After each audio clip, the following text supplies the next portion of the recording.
इदानीं वेद स्वाध्यायो भविष्यति। अद्य यजुर्वेदस्य चतुर्थोऽध्यायस्य सप्तविंशं मन्त्रस्य स्वाध्यायो भविष्यति।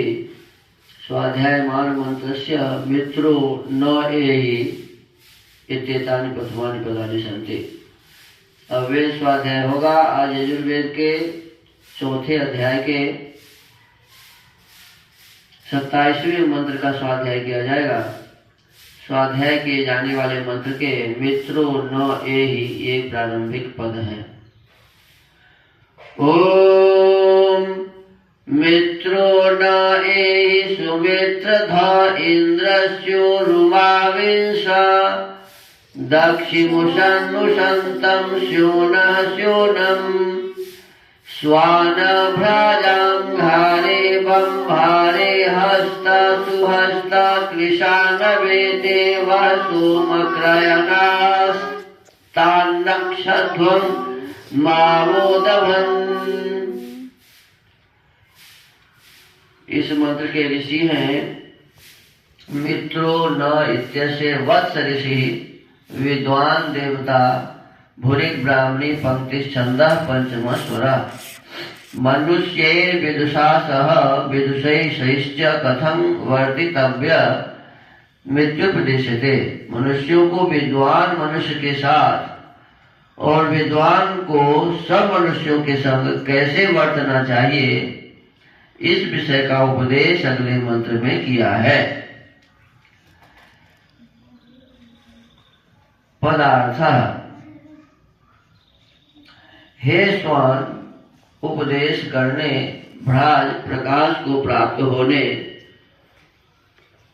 अंगारे छल के शत्रु, बंभारे विचार विरोधियों के शत्रु, हस्त प्रसन्न सुहस्त अच्छे प्रकार हस्त क्रिया को जानने और कृशानो दुष्टों को कृश करने, सुमित्रधा उत्तम मित्रों को धारण करने, मित्र सबके मित्र, स्योना सुख की, उषण कामना करने हारे।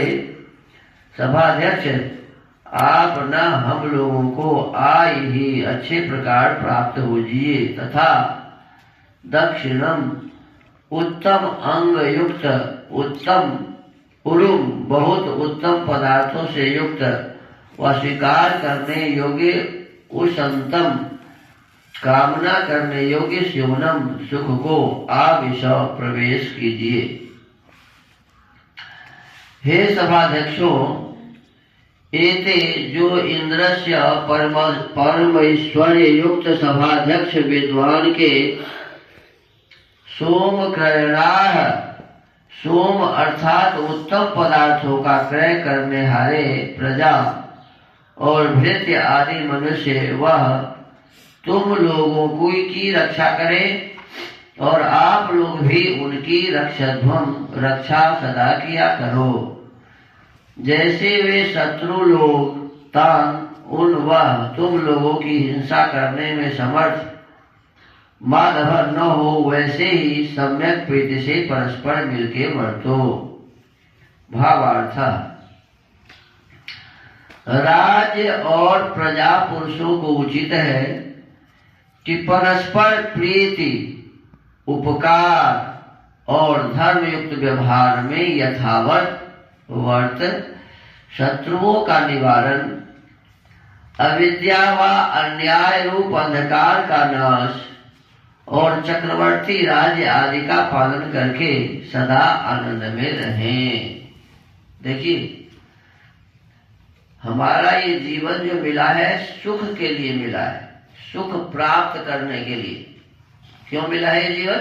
सुख प्राप्त करने के लिए। सुख प्राप्त करने के लिए। और सुख प्राप्त कैसे होता है ये बताया कि जैसे राज्य है और राज्य में राजा होते हैं, राजा के मंत्री आदि होते हैं, तो कहते हैं राजपुरुष अर्थात राजा और राजा के जो लोग हैं काम करने वाले, वे दोनों परस्पर प्रीति से रहे। कैसे रहे जी? परस्पर प्रीति से, प्रेम पूर्वक रहे, झगड़ा झंझट नहीं न करे। जैसे अभी वर्तमान समय में मान लो हमारे यहाँ सबसे नीचे तबके का जो सरकारी अफसर होता है वो थाना होता है, थाना के अधिकारी होते हैं। उनका काम है कि अपने क्षेत्र के लोगों के साथ बढ़िया व्यवहार बना के रखना और दूसरों के साथ मिलजुल कर समाज की व्यवस्था ठीक करके रखनी, समाज में कोई अव्यवस्था उत्पन्न न हो, ये थाने वाले का कर्तव्य होता है। तो थाना वाला कितना भी चाहे कि मैं अपने क्षेत्र की स्थिति परिस्थिति को ठीक रखूं, तब तक नहीं रख सकता जब तक जिस क्षेत्र में थाना है उस क्षेत्र के लोग उसे सहयोग न करें। यदि समाज के लोग सहयोग नहीं करेंगे तो थाना वाले ही क्या करेंगे। तो इसीलिए कहा कि थाना वाले जो थाना पदाधिकारी है, पुलिस के लोग हैं वे और गौ समाज के जो लोग हैं ये सभी आपस में विचार विमर्श करें, एक दूसरे से स्नेह पूर्वक रहें और मिलजुल कर सुख बढ़ाने वाले काम करें। अर्थात समाज में चोरी न हो, छिनताई न हो, डकैती न हो, किसी प्रकार से किसी को कोई परेशान न करे। इसके लिए समाज के मुख्य लोग जो हैं वो भी और थाना वाले भी मिलके ये काम करें, तो आपस में परस्पर प्रीति से व्यवहार करें। और दूसरा, एक दूसरे का उपकार करें।